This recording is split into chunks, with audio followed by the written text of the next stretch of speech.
Gente, o negócio é o seguinte. Vou compartilhar com vocês uma coisa que é algo que eu estou trabalhando inclusive com o pessoal lá no GP. É uma ideia que ao longo da minha caminhada eu fui percebendo e reunindo alguns textos bíblicos que eu fui vendo que tinha uma certa coerência então o que eu estava pensando, não era bobagem.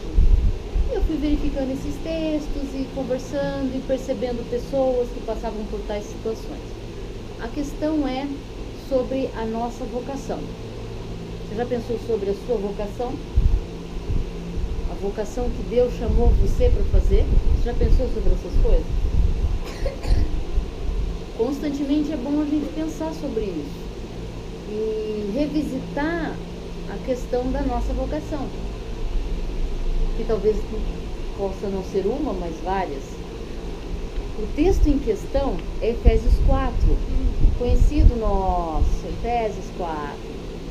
Quem tem Bíblia, abre aí e dá uma olhadinha no texto, olha só. O texto diz o seguinte,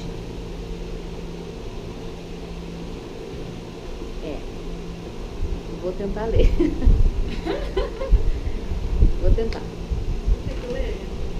Você tem voz boa aí? Lê pra gente. Só tem eu vou pedir pra você ler até o versículo 16. É a Bíblia, Viva? Não tem problema não. Vai dar diferença quando eu falo aqui, mas não tem problema nenhum. O entendimento é o mesmo. Vai lá. 16. Verso 16. Eu lhes suplico, como prisioneiro que serve o Senhor, que vivam e se comportem de maneira digna daqueles que foram escolhidos para receber bênçãos tão maravilhosas como essas. Sejam humildes e amáveis, sejam pacientes, tendo tolerância uns pelos outros, por causa do amor entre vocês.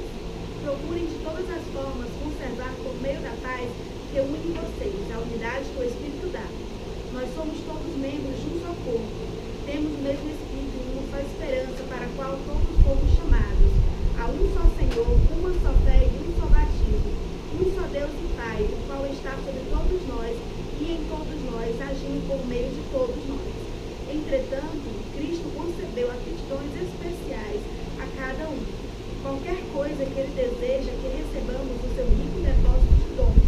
Por isso foi dito, quando Ele subiu triunfantemente ao céu, levou consigo muitos prisioneiros e concedeu dons aos homens.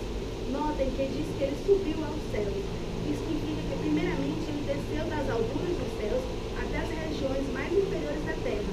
Aquele que desceu é o mesmo que subiu acima de todos os céus, a fim de que pudesse encher consigo mesmo em toda parte todas as coisas. E Ele escolheu alguns para apóstolos, outros para profetas, outros para evangelistas, outros ainda para pastores e mestres. Ele fez isso para que o povo de Deus esteja mais bem aparelhado, para fazer uma obra melhor para Ele, edificando a igreja, o corpo de Cristo, e elevando-a a uma condição de vigor e maturidade. Até que finalmente todos tenhamos a mesma fé quanto à nossa salvação e quanto ao conhecimento de nosso Salvador, o Filho de Deus, e todos nós tornemos maduros no Senhor. Sim, para que cresçamos a ponto de que Cristo ocupe completamente todo o nosso ser. Então não seremos mais como crianças, sempre mudando nossa ideia a respeito daquilo que cremos, porque alguém nos disse uma coisa diferente, ou habilmente mentiu para nós, e fez que a mentira soasse como verdade. Em vez disso, seguiremos com amor à verdade em todo o tempo, falando com verdade, tratando com verdade, vivendo em verdade. E assim nos tornaremos cada vez mais, e de todas as maneiras, semelhantes a Cristo, que é o cabeça do seu corpo, a igreja.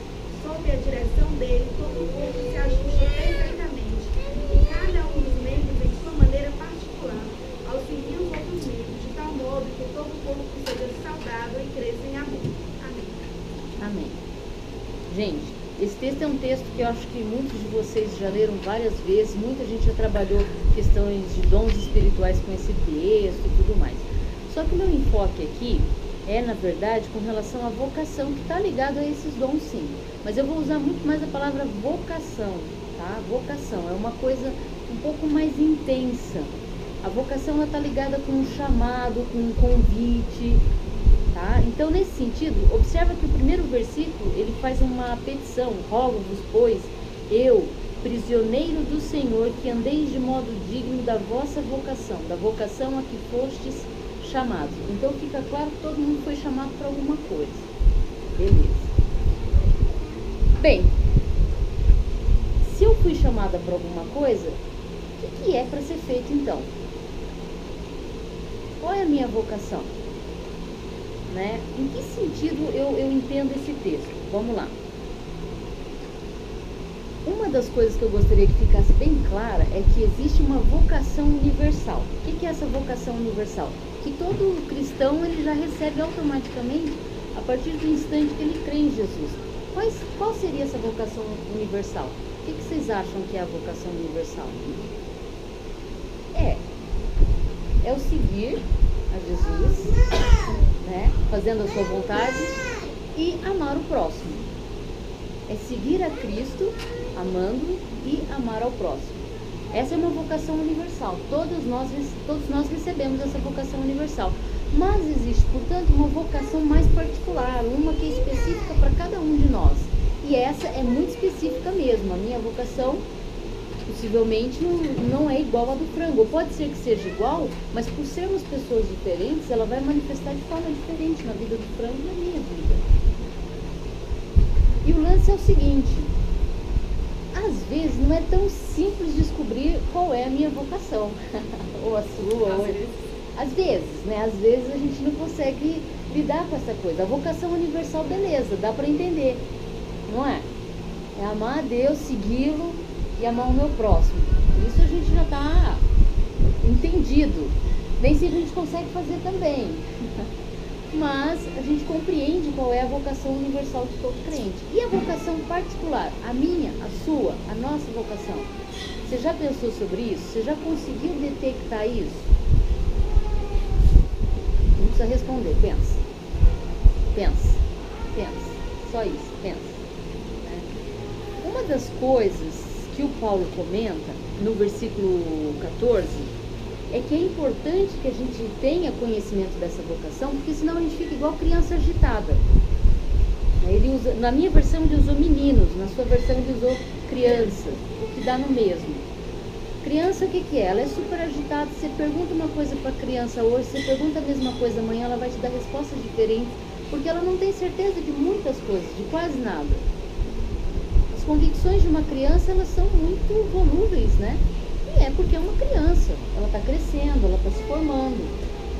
Por isso que o Paulo, ele coloca essas questões. Olha, vocês precisam ter um pouco mais de sentido na vida, de objetivo. Vocês precisam descobrir a vocação de vocês. Um foco é o que vocês precisam. Senão vocês vão ficar tateando, indo para lá, indo para cá, batendo a cabeça. Um cara fala uma coisa para você, você acredita. O outro cara fala outra coisa para você, você acredita. Ele trabalha essa ideia no versículo 14. E isso é super complicado para nós. Isso tem uma relação com a nossa identidade, quem nós somos, para onde vamos, o que a gente está fazendo e para quem que eu estou fazendo. Não é? Fica super complicado. Se eu não sei responder essas questões, como é que fica?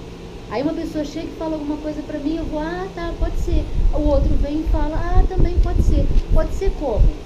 Eu posso até aceitar várias teologias, eu acredito que não exista uma única verdade, mas a gente tem que ter um foco, há uma coisa, um núcleo que nos une e que nos motiva para uma determinada direção.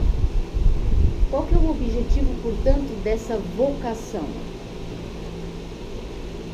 Ele dá uma dica pra gente, versículo 13. Olha, o que eu quero mesmo é que vocês cheguem à plenitude. Na minha versão ele usa varonilidade, que é o quê? É a vida adulta do homem. O varão é um homem adulto. Então eles querem, o Paulo ele joga então pra gente o quê? Eu quero que você se torne um adulto. Uma pessoa que não fica pra lá e pra cá, mas que você assuma as coisas de uma maneira mais ordenada. E isso tudo para quê? Para que a gente possa se unir e construir o reino de Deus. O meu desejo é que vocês consigam se unir e olhar o foco que é Cristo. Com Cristo, vocês conseguem construir essas coisas.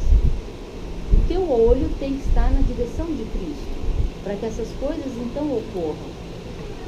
Só que aí, e se eu não consigo detectar qual é a minha vocação? Como é que fica a minha caminhada? A vocação universal, beleza, deu para entender. Todo mundo concorda que ela exista e compreende ela. E a vocação particular? A gente consegue compreender? Eu muitas vezes não consigo, a minha. E às vezes eu entro em certas crises, já entrei em muitas crises. Uma das coisas que eu percebi na caminhada foi assim: muita gente tinha dificuldade de reconhecer qual era a sua vocação. Por quê? Porque almejava que a sua vocação fosse a vocação do outro.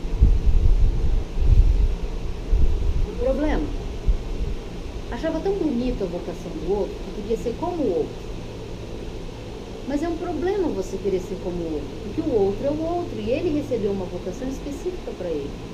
Você é você. E há uma vocação específica para você.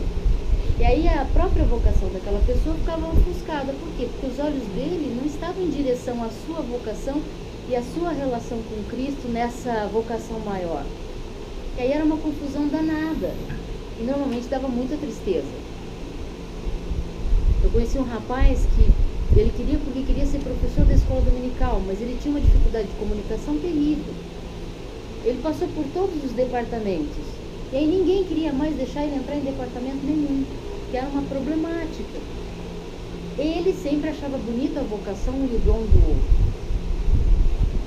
Mas o próprio dom dele, ele nunca conseguiu detectar ou, pelo menos, assumir a sua própria vocação.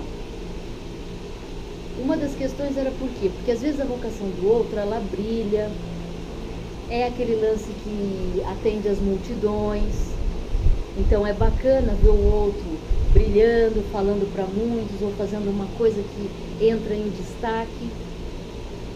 E parece que a vocação em que você parece menor ou menos valioso, é melhor rejeitar. Bacana é você buscar uma vocação que te coloque numa posição de destaque. Isso não é legal. Isso não é legal.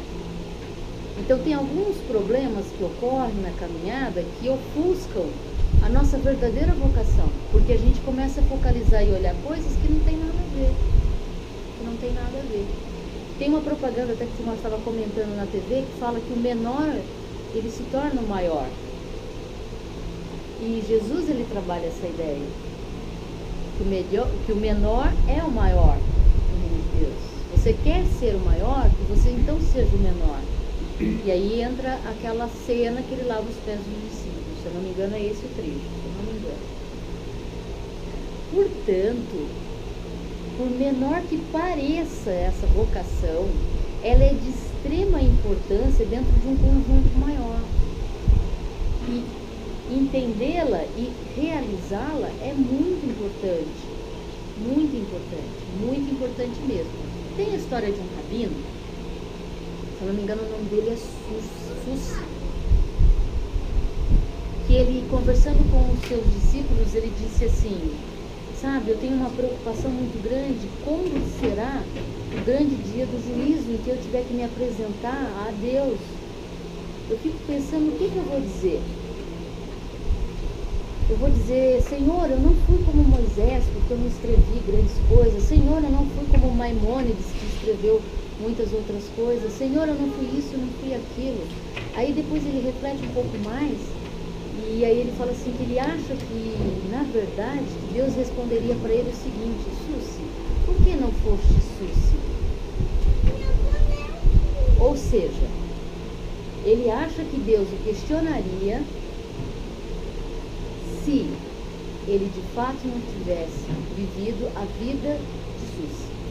Então, se eu tenho que viver alguma vida, tem que ser a vida da Isabel com a vocação da Isabel. Eu não posso viver a vida da Isabel buscando a vocação de tal pessoa, ou de tal pessoa, ou de tal pessoa. Eu vou ser infeliz nessa caminhada e nessa busca da descoberta de uma vocação. Se eu tenho que buscar uma história e reconhecer uma história, essa é a minha história. e valorizar essa história que caminha com Cristo. Essa é a história mais importante, a sua. Não há nenhuma outra mais importante que a sua história, com a sua vocação e a sua caminhada com Cristo. Essa é a história a ser valorizada. E isso tudo é muito interessante, porque ele tem aqui no versículo 3, e ele pede, olha, eu quero que vocês se esforcem muito para preservar a unidade do Espírito e o vínculo da paz. Uma vez que eu reconheço o meu dom, e o aceito, e o valorizo, e eu entendo que isso faz parte da minha história e da minha vivência, eu entro em sintonia não só com Cristo, mas com o outro. E a possibilidade da gente se esforçar para que esse reino de Deus funcione, ela é muito grande. Compreende? Então, aqui é uma tentativa do Paulo falar pra gente assim, olha, Deus chamou uns para isso, outros para aquilo, mas olha, ande diligentemente, corretamente com a vocação que Deus te deu. Não sei qual foi, mas olha, tenta descobrir qual é e anda. Anda com ela. O que a sociedade faz com a gente quando a gente não consegue descobrir? Eu digo sociedade de um modo geral, não igreja, tá? Quando a gente não tem um objetivo, quando a gente não tem uma direção, as pessoas falam assim, então por que você está fazendo isso? Não é esse o questionamento? Não. Você deveria. É. Você deveria fazer isso? Às vezes a pessoa tem um sonho, uma meta, um objetivo fixo de ir para a Lua. Fazer o que na Lua? O que isso vai adiantar você ir para a Lua? Então tem alguns objetivos que a gente traça que não levam a gente a lugar nenhum. Ainda que seja muito interessante ir para a Lua, você chega, olha e volta. E corre o risco de morrer na atmosfera. Torrado. Porque aqueles negócios explodem, sabe? E o corpo queima e esfacela, não tem nem sequer possibilidade de fazer um enterro. Você fica na atmosfera. Veja, é esse o objetivo? Estou radicalizando, mas não é. Então, às vezes, a gente tem algumas metas. A vocação, portanto, ela tem uma relação muito forte com o sentido da vida. Nessa caminhada, portanto, que eu tive, o que aconteceu? Eu comecei a perceber que muitas pessoas que, primeiro, não conseguiam reconhecer a sua vocação, havia algo faltando. 2, aquela pessoa que conhecia a sua vocação e reconhecia, mas que parava o exercício da mesma, também entrava numa crise. Eu percebi os dois casos. E os dois eram muito tristes. Por quê? Porque você saber da sua vocação e não exercê-la, fica aquela sensação de falta de sentido. Eu existo para uma determinada função, mas eu não estou executando a função a que fui chamada. É como você ser recrutado para um trabalho que você detesta. E aí você fica porque você está ganhando bem. Quem é você? A pessoa mais infeliz do mundo. Tem gente... ai, ai. Então, o negócio é o seguinte, gente. O importante é você reconhecer a que você foi chamado por Cristo e se voltar a essa vocação. Não quer dizer que a vida vai ser fácil. Pelo contrário. A vida é pedreira mesmo e em nenhum momento a Bíblia ofereceu, principalmente Cristo, nenhum tipo de teologia ou palavra da qual disse assim, ó, vem que vai ser moleza, fácil, mel na chupeta. Vem. Pelo contrário. Sempre foi pedreira, pedreira, pedreira. Dificuldade, dificuldade, dificuldade. Só que tem um elemento aqui que o Pedro, a gente vai dar uma olhadinha no texto de Pedro, ele traz pra gente, clareando esse texto do Paulo. A impressão que dá é que Pedro, e eu acho que aconteceu mesmo isso, ele leu as cartas de Paulo, e quando ele escreveu a sua carta, ele colocou elementos da carta de Paulo. E aí ele fortalece. Inclusive no final da carta de Pedro ele fala isso. Estava lendo as cartas de Paulo, ele escreve muito difícil, não sei o que e tal. Então ele leu as cartas de Paulo. Portanto, gente, tem um elemento para aquele que consegue reconhecer a sua vocação. e exercê-la que diferencia. Vocês imaginam o que é? Alegria. A Fernanda vai ganhar um doce. Exatamente, a felicidade. Não é felicidade voltada às coisas materiais e a questões assim, ai, deu certo, nossa, que beleza. Não. É um alegrar-se mesmo diante do sofrimento. É um alegrar-se mesmo diante da crise. Porque mesmo diante do sofrimento e da crise, há uma convicção muito forte dentro desse coração que ele está fazendo a coisa que ele foi chamado. A sua vocação está sendo executada. Está sendo executada. Então, como que faz, né, para reconhecer isso? Como que eu faço, então, para reconhecer a minha vocação? Eu acho que vocês não podem sair daqui assim desanimados. E aí, não reconheci a minha vocação, que tristeza, faço o que não gosto, ganho pouco, sou massacrado, espizinhado. Não. Como que é isso? Como que é a gente pensar que, embora não tenha a descoberta plena da vocação a que você foi chamado, e como que você pode resolver essa questão? Vocês têm ideia?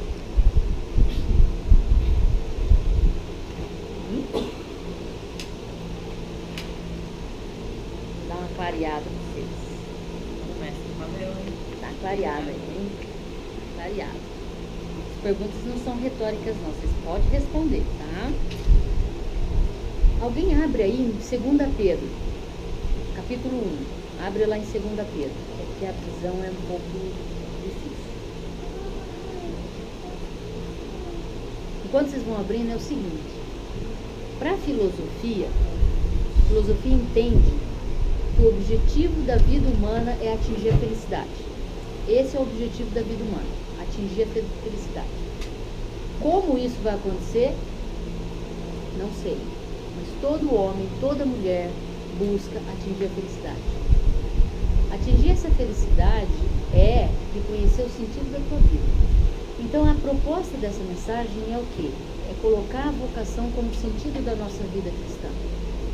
E o Pedro, ele trabalha uma ideia parecida com essa do Paulo. Dá uma olhadinha lá no versículo 10 e 11. Eu vou ler que aqui tá mais claro agora. Por isso, irmãos, procurai com diligência cada vez maior confirmar a vossa vocação e eleição, porquanto, procedendo assim, não tropeçareis em tempo algum. Pois esta maneira é que vos será amplamente suprida a entrada no reino eterno do nosso Senhor e Salvador Jesus Cristo. Percebe a semelhança dos versículos do Paulo? Procurai diligentemente, forçosamente, busca isso. Percebe que ele fala assim, ó, se vocês procederem assim, busca a tua vocação, o teu chamado, e se você proceder assim, olha, eu acho que vai ser muito difícil você tropeçar. Um amigo meu falou isso uma vez, e eu acho que é verdade. Ele falou assim, quando eu exercia o meu dom, eu estava mais forte, mesmo diante de toda a problemática que envolvia a minha casa, a minha família. No dia que eu parei o exercício do meu dom, eu entrei numa crise ainda maior. Eu preciso então retomar o exercício da minha vocação. Eu tenho certeza que eu vou melhorar. E de fato ele melhorou. Quando ele retomou o exercício, o propósito que ele tinha para a vida dele, ele conseguiu vencer as crises com uma facilidade, com certa facilidade. Não que a crise vá desaparecer, ela existe sempre, mas a gente consegue enfrentar porque a gente entende o sentido da nossa existência. Por que eu existo? Vocês não responderam a pergunta que eu fiz. Como? Gente, não é tão complicado assim, tá? Não é tão complicado assim. Primeira coisa. Anotando. Anota. Se eu reconheço a vocação universal, e qual é? Seguir a Cristo e amar o meu próximo, eu tenho aí uma excelente ferramenta de caminhada para a vida. Como a resposta de qual é a vocação do Frango, qual é a vocação da Fer, qual é a vocação da Sus, qual é a vocação do Paulo, eu não sei. A única pessoa que sabe é Cristo. E essa resposta vai vir da boca de Cristo para você. Se você quer ouvir essa resposta, a primeira coisa é a construção da tua história junto com Ele. Reconhecendo a vocação universal de segui-lo, então a partir do instante que você fala, sim, eu vou te seguir, começa então uma construção de uma história em que você e Jesus vão caminhar juntos e Ele aos poucos vai te respondendo. Talvez Ele te responda de forma muito reta e direta, talvez Ele te responda através de outras pessoas que chegam para você e dizem, olha, eu percebo que você tem um talento muito especial em tal e tal coisa. Isso pode ser sim uma resposta vindo, é a construção disso no dia a dia. Então, não é com alegria que você pode pensar que você vai sim descobrir a sua vocação. E nem é tão complicado assim, porque se você se lançou nessa caminhada de segui-lo, é junto com ele, na conversa diária, no bate-papo diário, das coisas do dia a dia, que ele vai te respondendo isso. Através da boca dos seus irmãos, aquele que você precisa amar, que eu preciso amar, e através das mensagens que ele te manda via Facebook, WhatsApp e Bíblia, placas e TV, e música, e textos, e shows. Não limite Deus, não limite as mensagens que Ele quer te enviar. Não limite.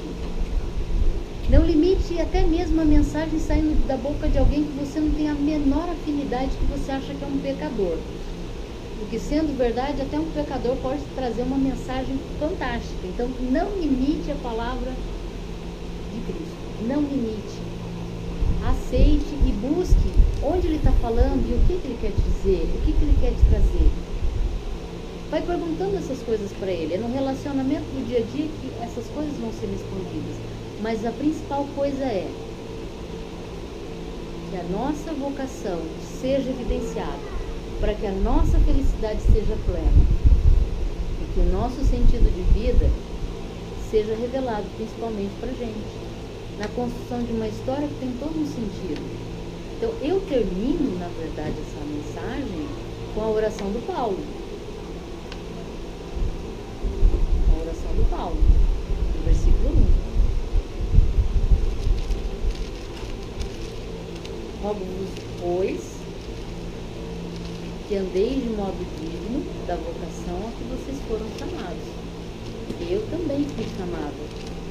E nós fomos chamados. Então, eu termino com esse desafio da descoberta da nossa vocação e de que assim que houver essa descoberta, que a gente consiga andar de modo digno desse chamado de Cristo.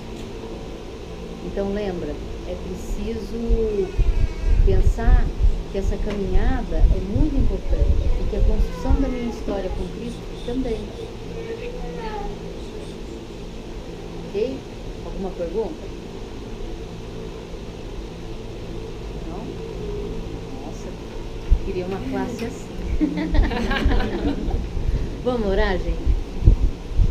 Senhor, eu quero orar como Paulo orou pela igreja de Éfeso, para que a gente aqui na capital também possa andar de modo digno a vocação que o Senhor deu a cada um aqui, que a gente reconheça a nossa vocação e diga sim ao Senhor, que a gente compreenda, Pai, o sentido da nossa vida a partir dessa vocação que o Senhor nos chamou.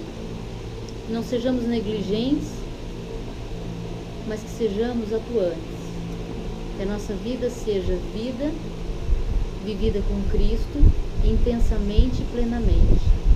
Que o sentido da nossa vida seja seguir-te, Pai, e amar ao meu próximo. Ainda que isso seja muito difícil, ajuda-nos nessa caminhada. Pai, é muito importante que o Senhor ilumine os nossos caminhos, porque é muito difícil a gente compreender as coisas. Nós temos dificuldades de entender a Tua voz em meio à multidão. Tem tanta coisa que impede, que ofusca os nossos olhos, que muitas vezes nos cega, e às vezes é a gente mesmo que opta por fechar os olhos e ficar cegos. Mas não deixa que a gente faça essas opções. Clareia os nossos olhos, abre os nossos ouvidos, ativa os nossos sentidos para que a gente entenda a Tua mensagem. Tira o preconceito de dentro de nós, que muitas vezes estabelece que Deus só fala dessa ou daquela maneira. Que o Senhor possa se revelar e se mostrar para nós em lugares que a gente nunca imaginaria, ou através da boca das pessoas que também a gente jamais escutaria, mas que o Senhor fale, do modo que for, como for, que o Senhor fale conosco e mostre o que a gente tem que fazer amanhã, e depois mostre o outro dia, e mostre o outro dia, e o outro dia. Pai, ensina a gente a aprender a admirar aquilo que o Senhor nos dá de presente. A não ficar olhando o outro e admirando o outro. Que a gente consiga admirar aquilo que o Senhor nos dá. Que a gente possa ser feliz e alegre e contente com aquilo que o Senhor nos dá. Com um coração grato e vivenciado contigo, Senhor. Ajuda a gente, Pai, porque, nossa, a gente precisa da Tua ajuda. É difícil caminhar, Pai. Mas eu sei que o Senhor é conosco. Uma nova semana se inicia. Seja conosco, Pai. Seja conosco. E que sejam grandes descobertas essa semana, Senhor. Obrigada por trazer algo aqui hoje. Para mim, principalmente. Essa palavra veio primeiramente para mim. E eu te agradeço, Senhor. Eu te agradeço mesmo. Em nome do Teu Filho Jesus Cristo. Amém.